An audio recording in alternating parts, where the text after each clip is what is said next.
Do you really know about the tragic life behind the spotlight of Cher, the goddess of pop? It's definitely not as rosy as you think. Having spent almost 80 years of her life, in fact, Cher's life is full of uncontrolled turmoil that seriously damaged her soul.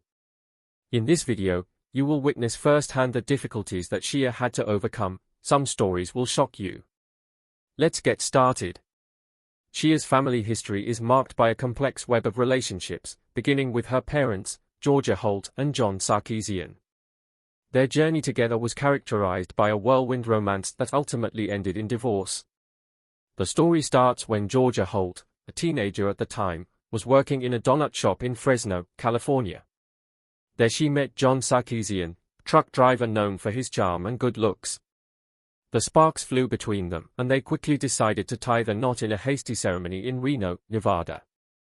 However, Georgia Holt soon began to regret her decision. She realized that marriage wasn't what she wanted, and shortly after their wedding, she left John Sarkeesian. But he was persuasive and convinced her to give the marriage a chance for 3 months.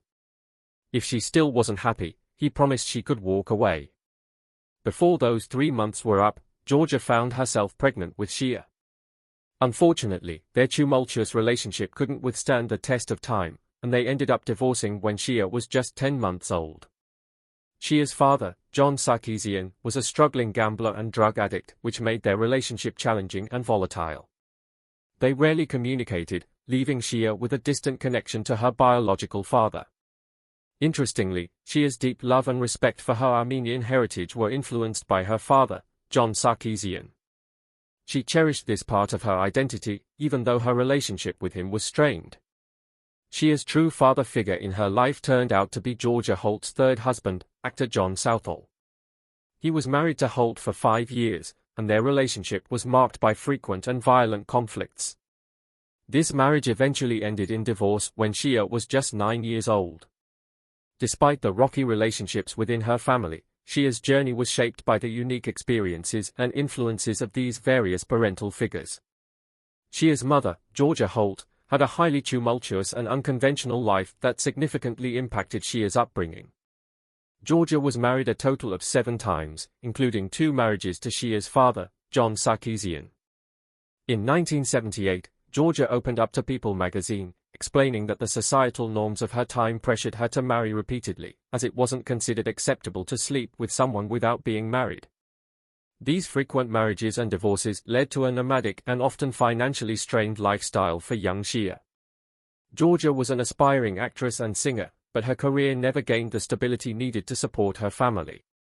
Cher's early years were marked by uncertainty as her mother took on bit parts in movies and occasionally found singing gigs. When Cher was just 2 years old, their circumstances became so dire that Georgia, a single mother at the time, had to place her daughter in the care of a Catholic orphanage for several weeks while she attempted to secure a more stable financial footing. Cher and her half-sister also spent extended periods living with their grandparents, often for months at a time, as their mother Georgia struggled to find work in the entertainment industry and lived in inexpensive apartments. Cher's childhood was filled with economic challenges, and she had to make do with what little they had.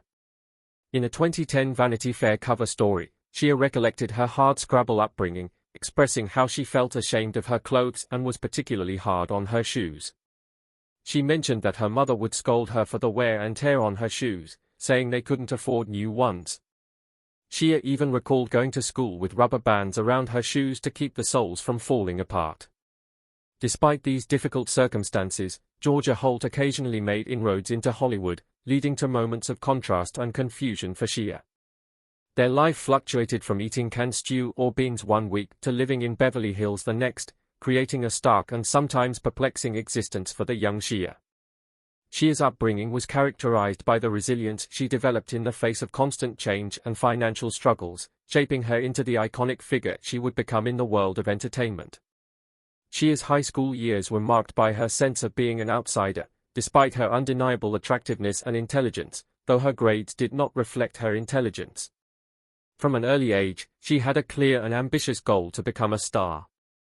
In Mark Boo's 2001 biography Cher, If You Believe, She Is Disinterest in academics is highlighted. She had a strong aversion to school because she felt she didn't fit in with her peers. Cher explained, "I hated school because I didn't fit into the right spaces. I was always thinking about something else. I was thinking about when I was grown up and famous where I'd want to live or who I'd go out with or what kind of dresses I would wear. I wasn't into high school at all." However, Cher's academic struggles were not solely the result of her dreams of stardom. She faced an additional challenge: dyslexia, a learning disability that affects reading comprehension, spelling, and writing. During her time, dyslexia was not well understood, and many individuals, including Cher, were often unfairly accused of not applying themselves in their studies. Cher shared her high school difficulties in an interview quoted on the University of Michigan's dyslexia help website, saying, "I got really bad grades, D and FS, and CS in some classes, and A's and BS in other classes. When I was in school it was really difficult. My report cards always said that I was not living up to my potential." The frustration of dealing with these academic challenges eventually reached a breaking point for Cher when she was 16 years old, unable to find her place in the traditional education system, and fueled by her determination to become a star, she made the bold decision to drop out of school during her 11th grade year. In 1963, when Cher was just 16 years old, she embarked on a life-changing journey to Los Angeles. There she crossed paths with Salvatore Sonny Bono, a 27-year-old songwriter and record promoter. At the time, Cher had been kicked out by her roommates, which led her to seek refuge with Sonny. Initially, Cher's role in the arrangement was that of a housekeeper. Their relationship was initially platonic and professional. However, the dynamic between Sonny and Cher soon evolved dramatically. By 1965, their connection and their career as the folk-pop duo Sonny and Cher were a blaze, largely thanks to the release of their iconic hit song "I Got You Babe." This tender and timeless ode to young love against the odds resonated deeply with the youth culture of the 1960s, propelling Sonny and Cher to international fame. Following the success of "I Got You Babe," the duo continued to release a string of hits, including a re-release of their first single "Baby Don't Go" and the 1967 hit "The Beat Goes On." Encouraged by their musical success, Sonny and Cher ventured into the world of film, attempting to make a mark with the 1967 comedy film Good Times. Unfortunately, the film met both critical and commercial disappointment. In an attempt to revive their fortunes, the couple invested a significant portion of their accumulated wealth into a film titled Chastity, which was a drama written and produced by Sonny as a starring vehicle for Cher. Regrettably, Chastity also failed both artistically and financially, pushing Sonny and Cher to the brink of financial ruin. Adding to their challenges, shifting musical tastes in the 1960s saw their style of light folky pop becoming less appealing to younger audiences who were gravitating toward the heavier psychedelic music of the era. Struggling with substantial debts, Sonny and Cher decided to reinvent themselves as a nightclub act in Las Vegas. This move represented a significant shift in their careers as they transitioned from pop sensations to a successful live performance act, marking a new chapter in their shared journey in the world of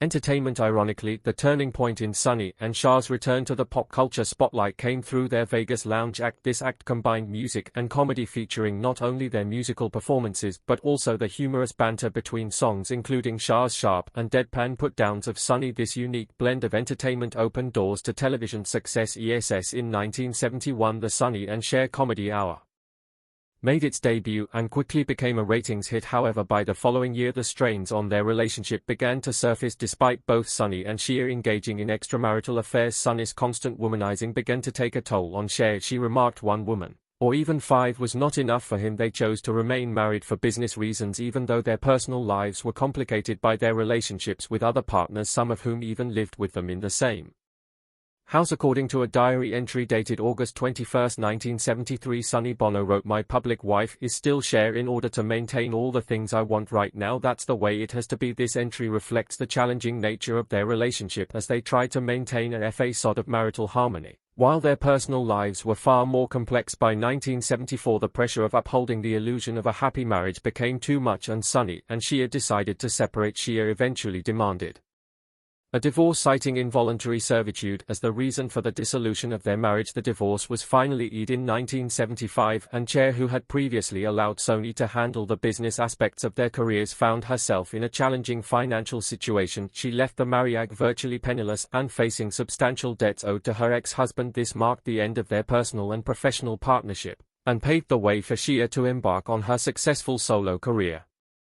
Following her divorce from son Bono, Cher embarked on a mission to revive her TV and music careers. After the end of the Sonny and Cher comedy hour, she decided to go solo with her own show titled Cher, much to her surprise, and contrary to Sonny Bono's prediction that America will hate you and you won't have a job. Her solo endeavor was a remarkable success. Audiences loved her, proving that she had the star power to stand on her own. In the meantime, Sonny Bono launched his own competing show, the Sonny Comedy Review. However, this show didn't fare as well as Cher's. It struggled and was cancelled after just one season, a clear contrast to Cher's thriving career in the TV industry. Although Cher continued to captivate television audiences, her fortunes as a recording artist were quite dismal during this period. Her 1975 album Stars failed to gain much traction, stalling at a disappointing 153 on the Billboard 200 chart. Her subsequent album I'd Rather Believe in You, released in 1976, performed even worse. It was a commercial flop and didn't even manage to chart, highlighting the challenges she faced in the music industry. Cher's next attempt, Cherished, released in 1977, also faced a similar fate, failing to chart and leaving her struggling as a recording artist.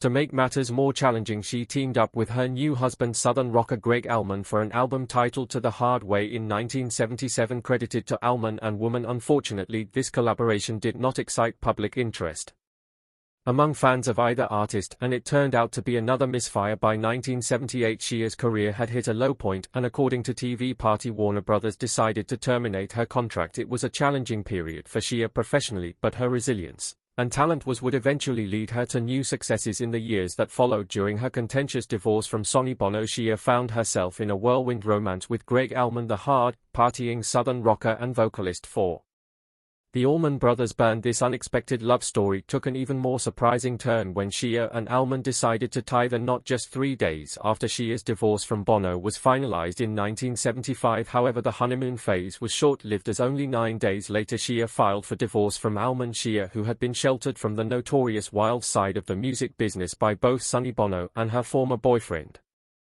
record producer David Geffen, was ill-prepared to deal with Allman's struggles with alcoholism and heroin abuse. According to J. Randy Tara Borelli's biography Cher, as reported by Entertainment Weekly, Allman's substance abuse issues had reached a point where he was so impaired that he couldn't even comprehend that Cher was leaving him. Cher recalled, "He was so high, he didn't even understand me." Despite the initial breakup, Allman pledged to get clean and sober, and the couple reconciled a month later. However, their relationship faced further challenges when Cher made the decision to reunite with Sonny Bono for a reboot of their successful variety show in 1976. This decision put significant strain on her already tumultuous relationship with Allman. In response, Allman filed for divorce. It wasn't until Allman learned that Cher was pregnant with their son Elijah Blue that he relented and decided to remain married. Nevertheless, their marriage was a rocky one, and they eventually decided to part ways for the last time in 1978. Tragically, in 2017, Greg Allman lost his battle with liver cancer, passing away at the age of 69. Cher expressed her grief on Twitter, stating, "Words are impossible," reflecting the deep impact that their tumultuous relationship and shared history had on her. After her divorce from Greg Allman, Cher took a new direction in her music career by signing with Casablanca Records. This transition occurred during a disco music-dominated era, and the label strongly encouraged Cher to create an album with dance-oriented pop. Despite her self-identification as a rock artist, she was somewhat reluctant, but eventually recorded the album Take Me Home. The title track of this album, Take Me Home, turned out to be the hit that Cher needed at the time. It not only revived her recording career, but also recast her image as a disco diva, a style similar to the popular Donna Summer. This reinvention helped her regain her footing in the music industry. Following the success of Take Me Home, Cher released her next album, Prisoner, later the same year. Initially, this album was planned to showcase both Cher's rock and disco sides. However, Cher's insistence on including less danceable material ultimately led to the album's failure. Fortunately, Prisoner failed to chart, and history seemed to be repeating itself in terms of Cher's challenges in the music industry. In response to these setbacks, Cher decided to double down on her aspirations to become a rock star. In 1980, she formed the band Black Rose with her on-again, off-again boyfriend, guitarist Les DC. The band released a self-titled album that featured a raw, rough, around-the-edge rock and roll sound, complete with biting lyrics and screaming guitars. Cher finally had the opportunity to shine as the lead singer in a hard rock band, but the absence of her name on the album's cover confused her fans, and this led to dismal sales for the record. By 1982, both Black Rose and Cher's relationship with Les DC had come to an end for good. Cher continued to navigate the ups and downs of her career, always willing to explore new musical avenues and reinvent herself to stay relevant in the ever-changing world of music. With her recording career facing challenges, Cher made a strategic decision to shift her focus to acting. In 1983, she landed a supporting role in the film Silkwood, where she starred alongside Meryl Streep and Kurt Russell. The film was based on the real-life story of Karen Silkwood, an atomic energy whistleblower. Silkwood achieved both respectable box office returns and critical acclaim. Cher's performance in the film was particularly lauded, earning her a Golden Globe and an Academy Award nomination for Best Supporting Actress. This marked a significant turning point in her acting career. Following her success in Silkwood, Cher continued to take on critically acclaimed dramatic roles in films such as Mask and Suspect. These roles showcased her versatility an actress and solidified her reputation as a formidable talent in the film industry. Cher's most significant cinematic achievement during this period came with the 1987 romantic comedy Moonstruck, a film for which she earned the Academy Award for Best Actress. This was a major milestone in her acting career and demonstrated her ability to excel in both drama and comedy. Despite her film success, the late 1980s would bring a new challenge to Cher's life. As reported by Vanity Fair, Cher discovered she had contracted the Epstein-Barr virus while filming The Witches of Eastwick in 1987. However, the full impact of the disease wouldn't become apparent until later.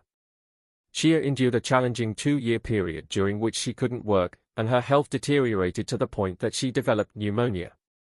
She had to decline numerous movie offers during this time, leaving her deeply upset.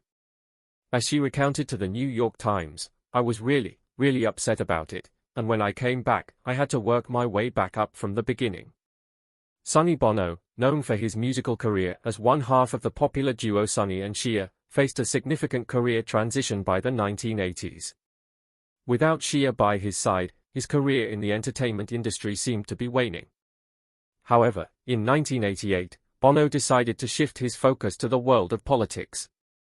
He embarked on a new journey and successfully ran for the position of mayor in Palm Springs, California. This marked the beginning of a remarkable transformation in his public persona as he reinvented himself in the political arena.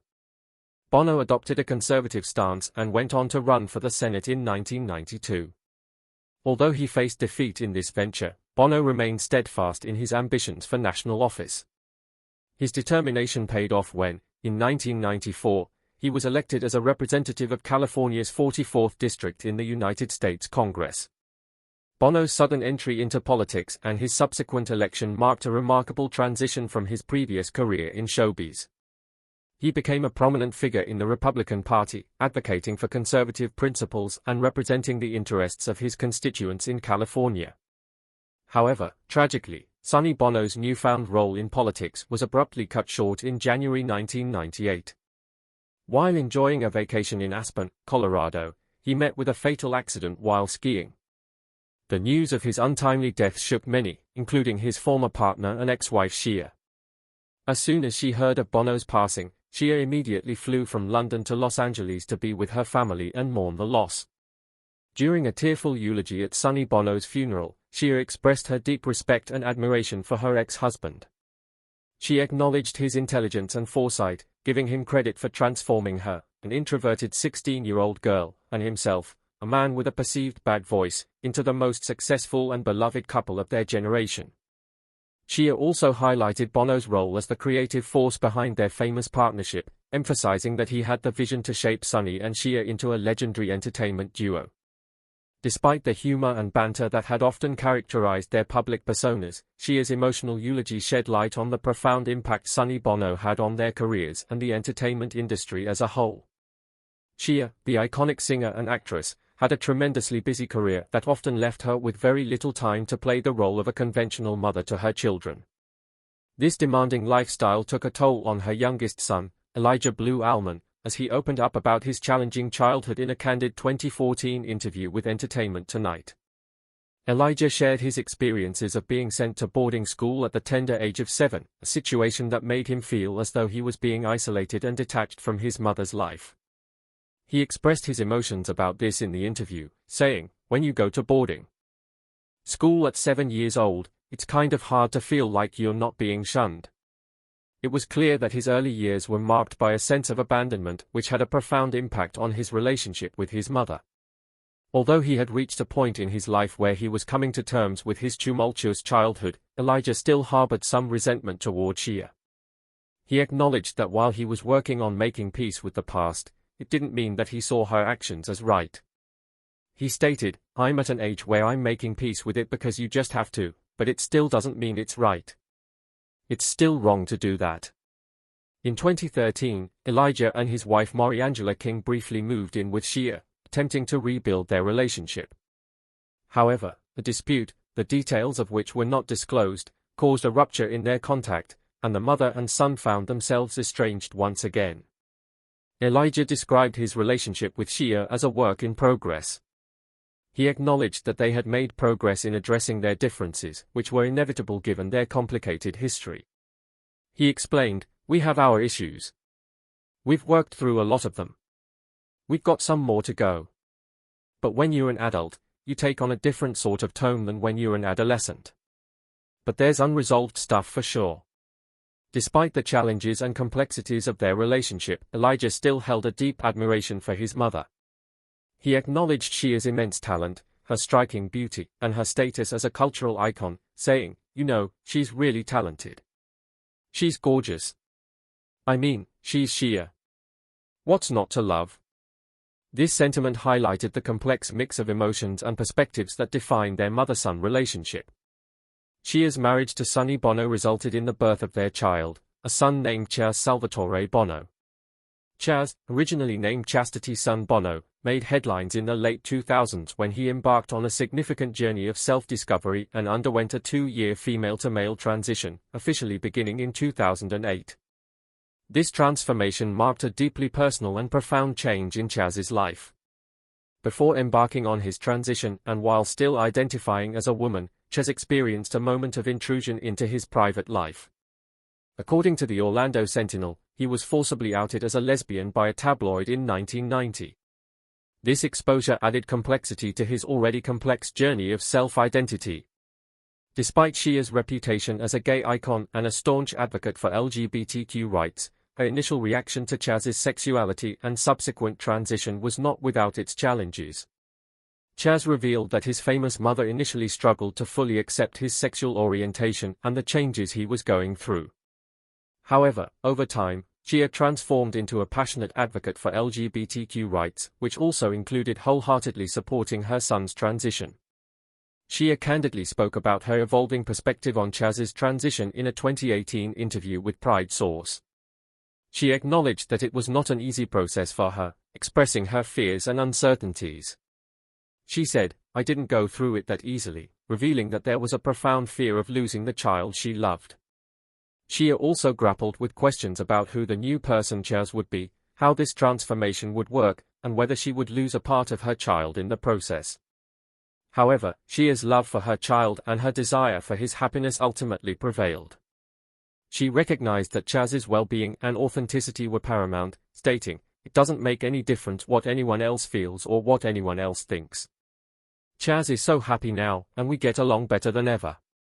What do you think about Cher's life filled with pain and injustice? Leave us your comments in the section below. We hope you have found this helpful video. Don't forget to leave a like, share, and subscribe to the channel if you like it.